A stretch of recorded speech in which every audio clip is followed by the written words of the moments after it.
Mamprosi youth in Boko, in the Upper East region, say they have resolved to heed to President Mahama's call and return to the Boko Inter-Ethnic Peace Committee to continue with peace talks. They took the decision after the celebration of the Damba Festival on Saturday. It will be recalled that on December 31 last year, the Mamprosi youth at a press conference vowed never to return to the Inter-Ethnic Peace Committee if they were not allowed to celebrate the Damba Festival. Just like their Kozasi counterparts, they were allowed to celebrate the Samampede Festival. The Mamprosi is told to join news following further talks. The Boko Municipal Security Council on Saturday gave them clearance to celebrate the Damba Festival on condition that they close early.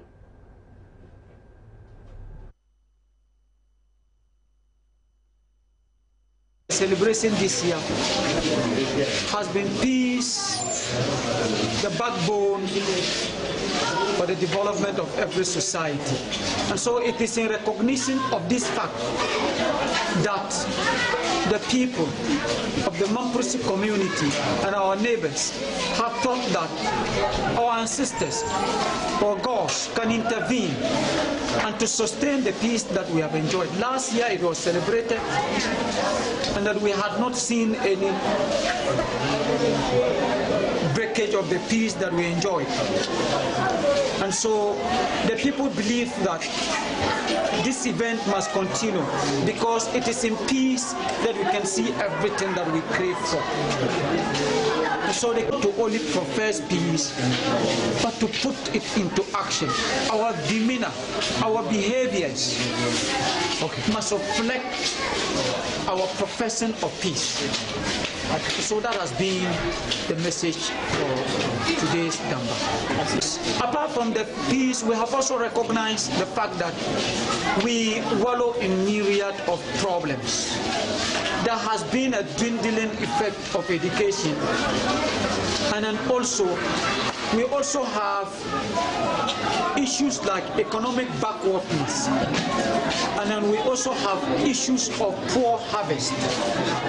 And so because of that, the elders have come to recognize that because we have relegated our ancestors to the background and have embraced Christianity and Islam to the latter, and so we should go back and ask our ancestors to intervene in these directions, because education, health, and then economy is the most important aspect of everybody's life. And so if we have a well-educated society, then it can go a long way to continue to foster peace. It can go a long way to boost everything that we want. And so that has also been the additional message that various members of the youth have also taken steps to deliver. But Boko Municipal Chief Executive Bukari Isaku and Boko Divisional Police Commander Tufeto Kalechi deny having given the Mamprosis any clearance nor having any knowledge of the Damba celebration. I'm joined over the telephone by Chief Superintendent Tufeto Kalechi. Let's have some clarity on this. You're welcome to the program, Chief Superintendent. Thank you, my sister. Where do we put the two? The fact that these young people are happy that they've been allowed to, they've been given the clearance to celebrate the Damba Festival. The police, on the other hand, is denying this. What now? Tell us more about this. Yeah, in actual fact, there is no notification from the Mamprosi youth to where that they want to celebrate Damba, so I'm not aware of any Damba celebration in Boko. I see. But on the other hand, these young people are saying they've had clearance. What action will the police take from there?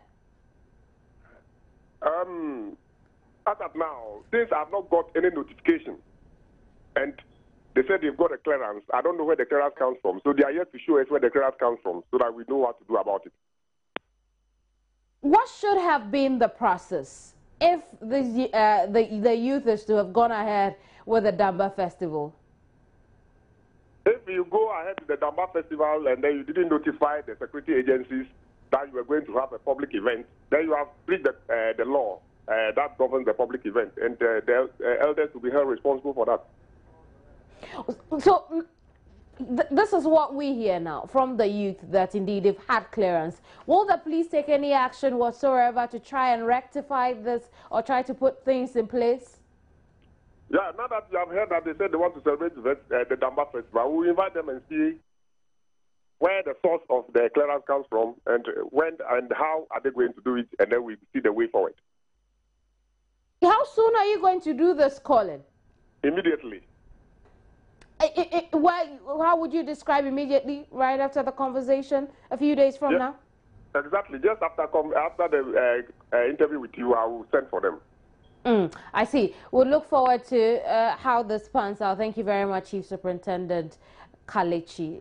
Chief Superintendent Feto Kalechi is with the Boko Regional Police Command. Now, here's what we want to do. We'll get in touch with some of the members of the Boko Youth Association who claim they have clearance to celebrate the Damba Festival, and because they have been able to do this, they will now join the Inter-Ethnic Peace Committee, which hitherto they have threatened to boycott because then they couldn't celebrate the Damba Festival as their counterparts in Kusasi, their Kusasi counterparts who celebrate the Samanpi. Now, while we get in touch with them, since Systems Control Manager at Gridco Frank Autry says the load shedding situation should improve by end of January or February once extra generation is added to the national grid. He said some 550 megawatts is currently being shed due to supply shortfall.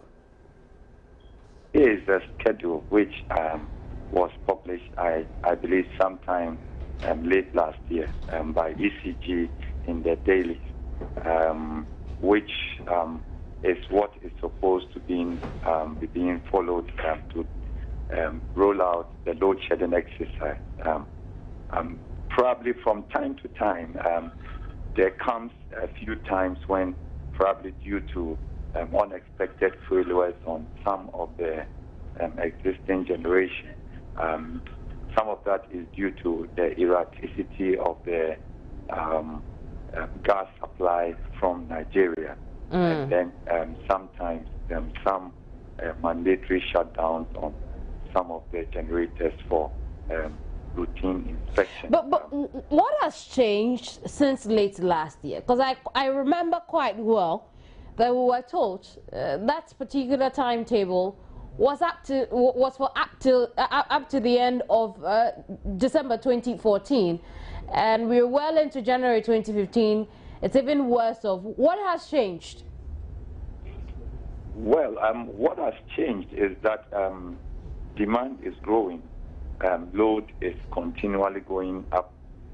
The demand the peak demand as at mid last year was hovering around 1,980.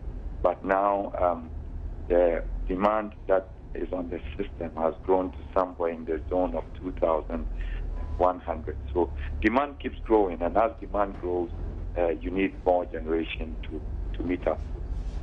So between December and January, what's been our deficit increase? The deficit is not a static figure. It changes from time to time. But you can give us an idea. I can say from early January to now, we've been shedding somewhere in the zone of up to 500. Right now, today, we are shedding 350. So that is what we are shedding now. And hour by hour, you have to assess how much generating capacity you have. You have to assess what the expected demand is, and then you determine the deficit that you have to take on. It varies because, first of all, gas supply is not static. And so, depending on how much volumes of gas you are getting, especially from Nigeria, you have some limitation on the generators that run on gas. And sometimes we have to also take down some of the generators for mandatory inspection, and if some also go down on fault. And so that result in some variations that result in the revisions in the deficits from time to time. But Frank, if that is the explanation you're giving me, taking off machines for maintenance and some breaking down unexpectedly, then it means that this happens every day. Well, you wouldn't say every day, but especially the gas supply pressures are not static. Yes, I mean, it's not the same in the morning as when you go in the evening. It keeps changing depending on the volumes that are being pushed from Nigeria. And so that varies. But from time, generating plants and generating units are prone to various faults. These are high-speed turning machines. Every engineer will tell you every machine that has high-speed turning parts is prone to fault. Worldwide, that is what it is. I would say that the failure rate of our unit is normal. So demand increases. Power to your home is definitely paid for. You get some more money, you produce some more. You get paid for transmitting, don't you? So why should increasing demand be a problem? Well, increasing demand itself is not a problem. I mean, that is what we are here for. But it means there must be adequate generating resources to meet up to the demand that is on the system. If the total capacity that the generating plant in the nation can produce at any point in time do not meet up to the expected demand, then you have to manage the demand by rolling out some load shedding. Frank, are you getting enough from the power generator, the VRA, to distribute? Are you getting enough? Well, maybe let me say right now in Ghana, VRA is not the only generator. I agree, but you would admit that VRA is the biggest. Yeah, VRA is the biggest. Are you getting enough from the VRA? Because then we know that if we don't have gas, Asogli does not run. Are you getting enough from the VRA to be able to transmit for onwards distribution? Well, let me put it this way. Akosombo is the biggest plant in Ghana. And we have 6 hydro turbines over there. Because we have had this challenge of load shedding, we have done a lot on the hydros over the period. And so the water level has come to a region where we now have to manage the use until the next catchment season. So in Akosombo right now, we have 4 out of 6 healthy units which are running, just because we need to manage the use of water. So that is one of the instances you can cite to say that, yeah, where we could have run 6 units, that would have generated more for. Away from that, the Concerned Clergy Association of Ghana says the Charlie Hebdo terrorist attack, though regrettable, has brought to the fore an issue that's been in denial for some time now, but now begging for answer. Now that is whether Africa really matters to the world. Now let's discuss this over the next few minutes. With me in the studio is Bishop Prince Benny Wood, who is with, he is president of the Concerned Clergy Association of Ghana. You're welcome to the program, Thank Bishop. you for having me. Why is this message you're sending out as an association important? Yeah, I believe that this is a very, very serious issue. I believe that in all the challenges we're having as a continent is because we are refusing to accept basic truth that we do not really matter when it comes to the things of the world. We are raising this Boko Haram issue because we believe that if Africa had united and had come together right from the beginning to realize that this is an African problem and we are capable of dealing with it. Initially, some of the nations around Niger, Chad, and Cameroon were not very much interested in helping Nigeria. Now that it's coming to them, they are now rising, and we are hearing our president saying that they're going to form an international force. Where has that idea been all this while? It's because the normal African approach to issues, when anything happens to us, let the whites come and help us. So they were waiting. for the West to come and intervene as they did in Mali. But they ended up that they were not coming because some of the sponsors that we've heard are supposing Boko Haram are linked up to some of the big powers in the West. But by your clergy, but by your logic, yes, we shouldn't really care whether or not the West supports us or not. We should do this or not. Exactly, because that's what we're saying, that we have done that for a long time. It's about time to move away from that concept, that idea, that because we are part of a global village, but when we have a why problem, then do we ask the question whether Africa matters to the world? Yeah. If really what the West thinks about Africa, shouldn't be the focal point for Africans. Yeah, but why should... Yes, we are not realizing that. Your question, yes, your statement asked the question. Yeah, we are not realizing that we don't matter to them. So we must concentrate on ourselves, develop ourselves, and use the resources God has given us to solve and deal with our problems.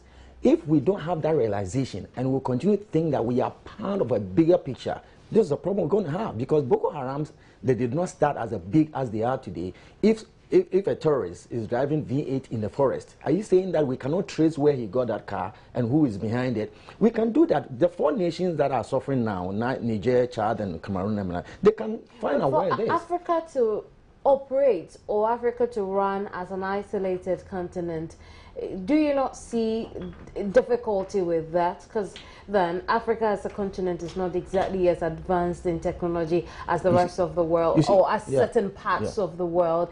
We are not able to pull resources together. Speak of the African Union, and every time it's a matter of pulling resources. Do you really believe that Africa can isolate itself from the rest of the world? It's not the issue of isolating ourselves as if we are not part of it. What we are saying is that, look, China is 1.3 billion people. They are still looking to get the small nations around to join them because they know there is strength in unity. We don't have that. When we are making reference to the Charlie Hebdo attack, we saw how the world rallied around 17 people who were killed in France. So thousands are being killed. What do you think France has that makes the situation so different from what happened in Nigeria? Because we don't matter to them, so we must concentrate on ourselves. We don't matter. At the same week, the week that they were planning the massive security for all some of these high-risk presidents who were coming, that same week, Boko Haram has killed over 300 people in a village.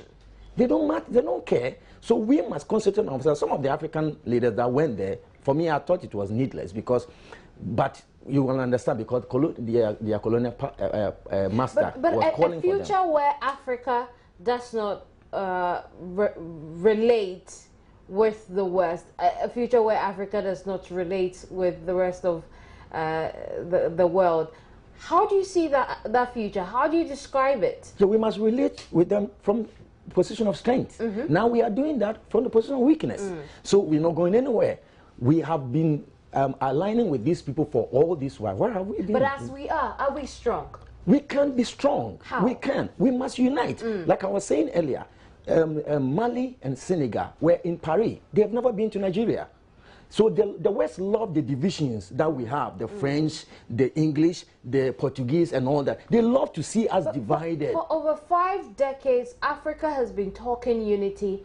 Very little to nothing has been achieved in that regard.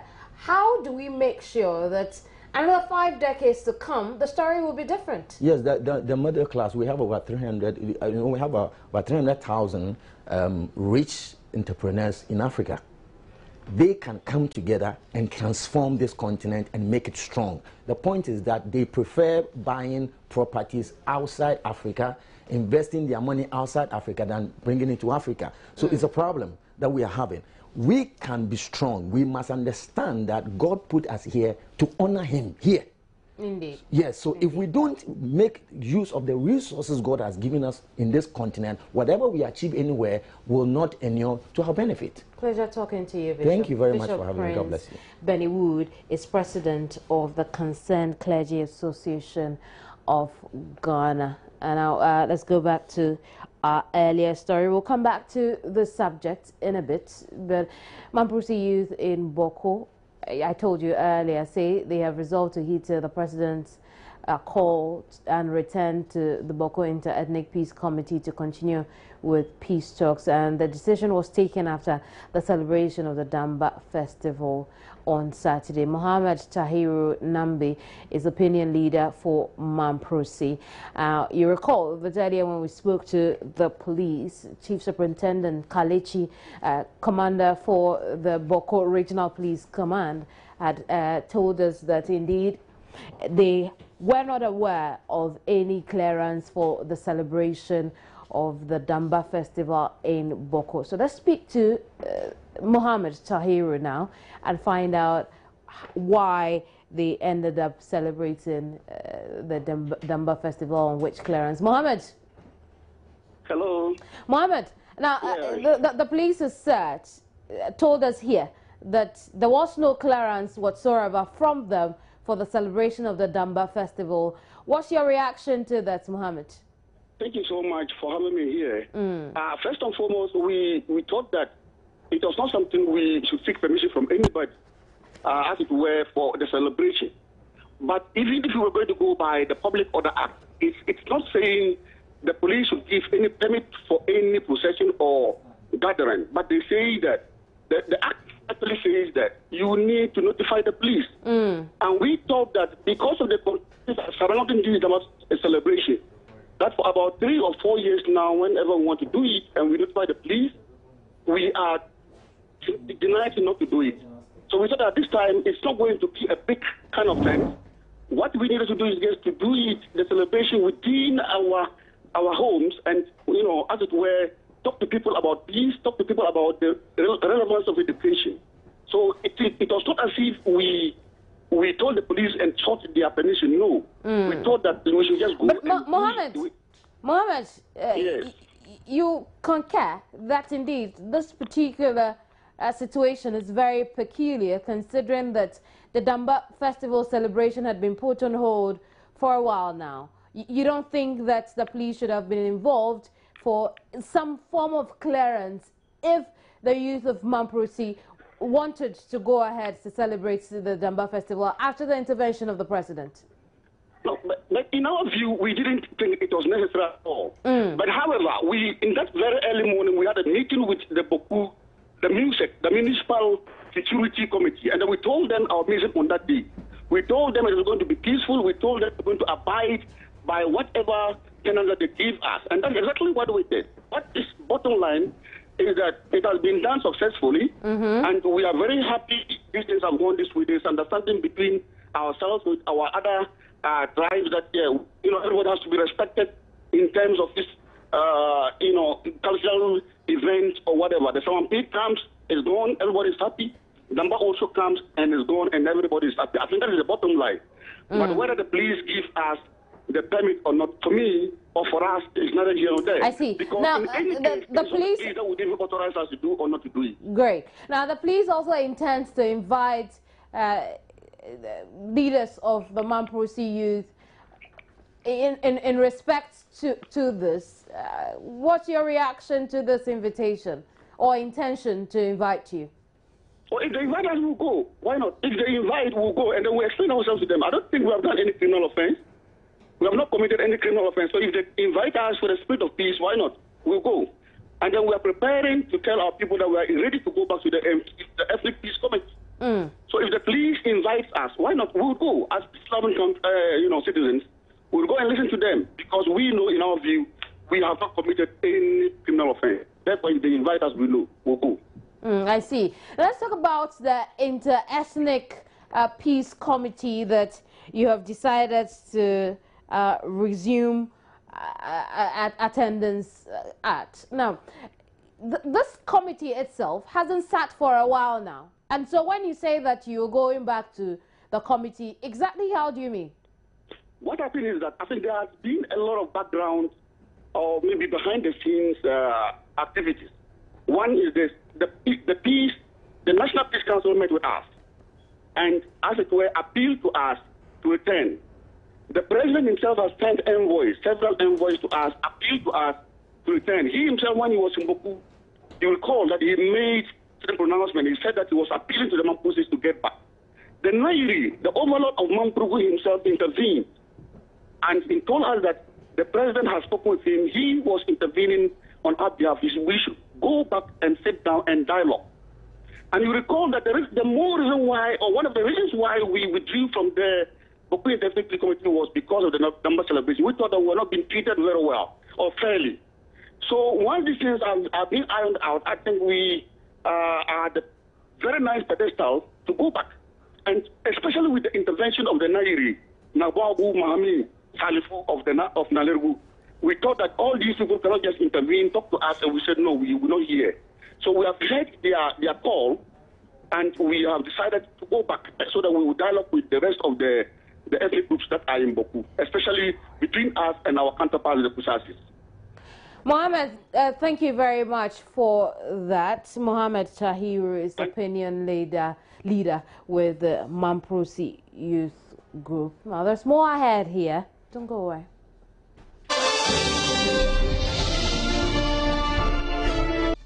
Thanks for staying on the program. Now, board chair of Ghana National Gas Company, Dr. Kwesi Boche, says commissioning activities at the gas infrastructure project at Atwabo has been progressing without glitches. He said in a release, the gas processing facility is making headways to supply the Volta River Authority with lean gas for power production and to produce liquefied petroleum gas, as well as other condensates for the downstream markets. The release said once the VRA completes expansion works at its Abuazi Thermal Plant Complex, it will be possible to supply the power producer with the optimal 120 million standard cubic feet per day. The release noted the gas processing plant is operating satisfactorily to supply the VRA with lean gas for power production. There's more news on myjoeonline.com. Thank you very much for your company. Goodbye.